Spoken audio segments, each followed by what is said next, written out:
ഈ കാഴ്ച വയനാട്ടിൽ നിന്നാണ്. വയനാട്ടിലെ മരിയനാട് ആദിവാസി സമരഭൂമിയിൽ നിന്ന്. ഇവിടെ സമരം നടത്തുന്ന രാധയ്ക്കും കുട്ടപ്പനും കൂട്ടായി വന്നതാണ് ഈ കാട്ടുപന്നി.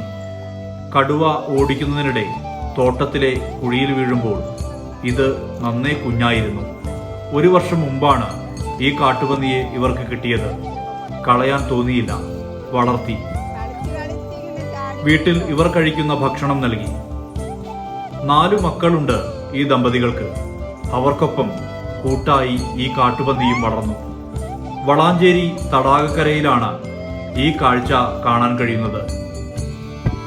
വയനാട്ടിൽ നിന്നും തുടർച്ചയായി മനുഷ്യ വന്യജീവി സംഘർഷത്തിന്റെ വാർത്തകളാണ് വരുന്നത്. ഇതിന് അപവാദമാണ് ഈ കാഴ്ച.